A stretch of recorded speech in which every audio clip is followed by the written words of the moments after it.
Hello दोस्तों, I hope आप अच्छे होंगे। मैं राघव, आप यूट्यूब चैनल देख रहे हो राघव हिंदुस्तानी। आपको 14 और 15 तारीख की न्यूज देखनी है क्रिप्टो करेंसी की, तो आप देख सकते हो 15 तारीख को इंडिया के बारे में बहुत अच्छी न्यूज आई थी।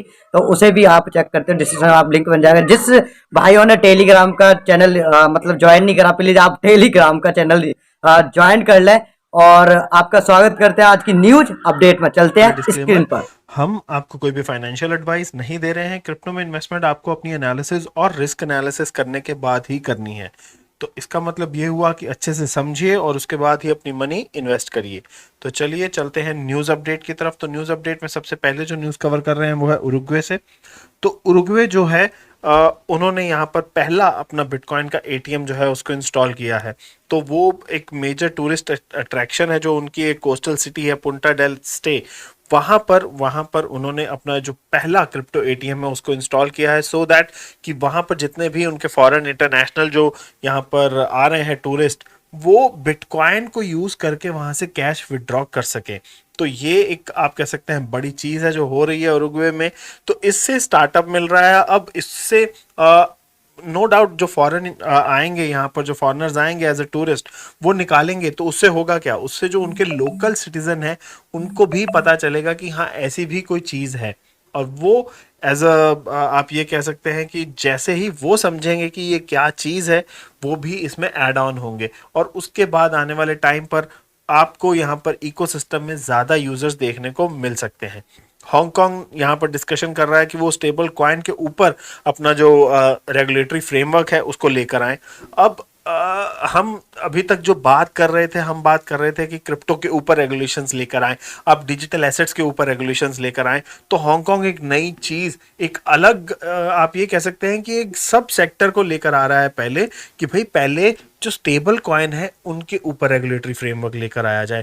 अब स्टेबल कॉइन क्या होता है? स्टेबल कॉइन जो है वो सीधा का सीधा उसका जो बेस होता है वो होती है एक्चुअल करेंसी। अगर हम बात कर रहे हैं यूएसडीटी की या यूएसडीसी की, तो उनका सीधा जो टारगेट होता है, या ये कहें कि वो किसके ऊपर बेस होते हैं, तो वो है यूएस डॉलर।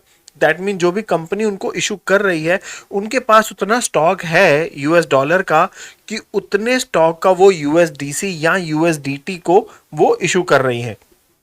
अब हांगकांग क्या कह रहा है कि भाई पहले इनको पकड़ो और इनके ऊपर फ्रेमवर्क बनाओ अपना। अब अगर आप इनके ऊपर अपना रेगुलेटरी फ्रेमवर्क बना दोगे, तो आपको पता है कि इनको यूज करके कौन कौन से जो आगे और क्रिप्टो एसेट्स हैं उनको खरीदा जा रहा है, और कौन से डिजिटल एसेट्स में इनको यूज किया जा रहा है। तो अगर आप इनके ऊपर पहले रेगुलेटरी अपना फ्रेमवर्क बना लोगे, तो धीरे धीरे आप बाकी के क्रिप्टो एसेट्स की ओर बढ़ जाओगे।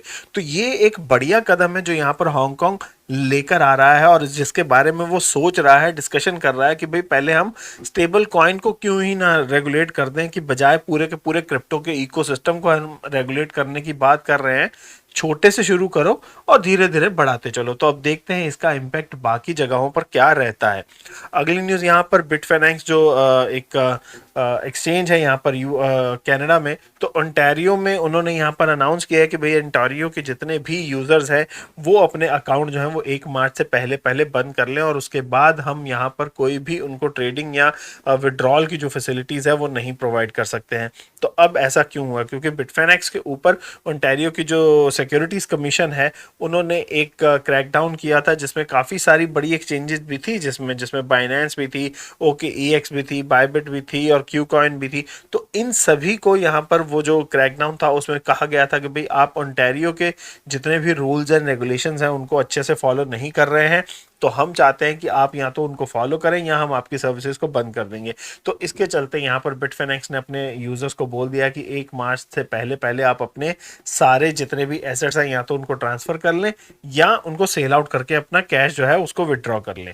अगली न्यूज़ यहाँ पर स्टैक्स का जो इकोसिस्टम है वो वेब 3 का प्रोजेक्ट नंबर 1 बन चुका है, जो कि बिटकॉइन के ऊपर काम कर रहा है। दैट मीन्स कि बहुत सारे ऐसे भी कॉइन है जो अलग अलग टेक्नोलॉजीज के ऊपर काम कर रहे हैं, लेकिन स्टैक्स ऐसा इकोसिस्टम है जो बिटकॉइन के ऊपर काम कर रहा था वेब 3.0 की टेक्नोलॉजीज को यूज करके।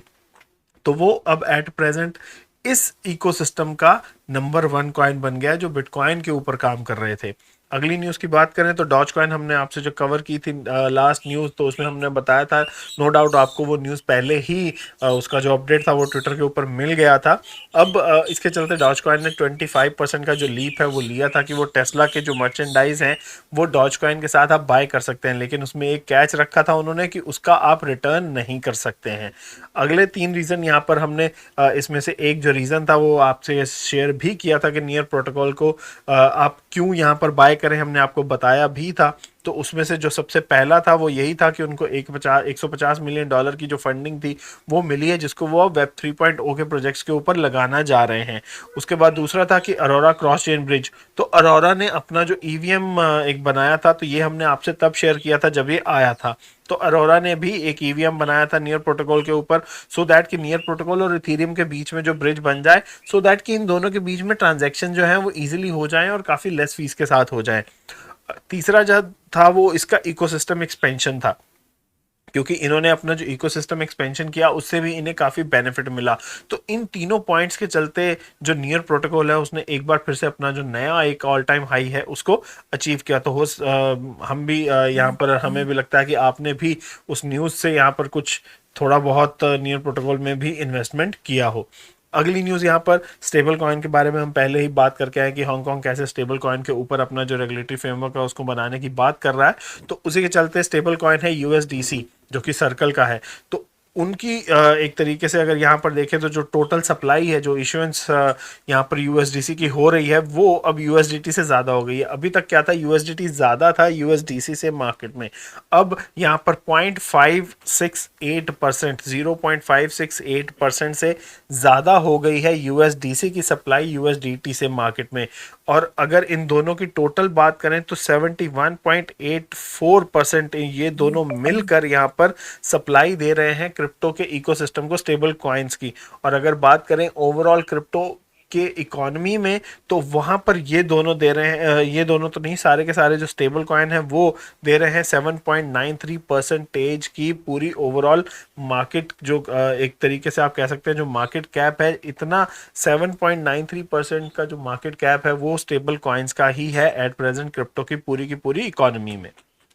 अगली न्यूज़ की बात करें तो जेपी मॉर्गन के जो क्लाइंट्स हैं उन्होंने अपने क्लाइंट्स में सर्वे किया है, और उसके जितने भी मेजॉरिटी क्लाइंट्स हैं वो एक्सपेक्ट कर रहे हैं कि बिटकॉइन की जो प्राइस है ना वो 60,000 तक तो पहुंच ही जाएगी इस साल के अंत तक। लेकिन उसमें भी एक और जो अगर हम बात करें और एक छोटा जो ग्रुप है उनके अकॉर्डिंगली 5% लोगों के अकॉर्डिंगली 5% जो उनके क्लाइंट्स हैं, जेपी मॉर्गन इतना बड़ा ब्रांड है, उनके 5% क्लाइंट ये सोचते हैं कि भाई 1 लाख से ऊपर भी जा सकती है बिटकॉइन की वैल्यू।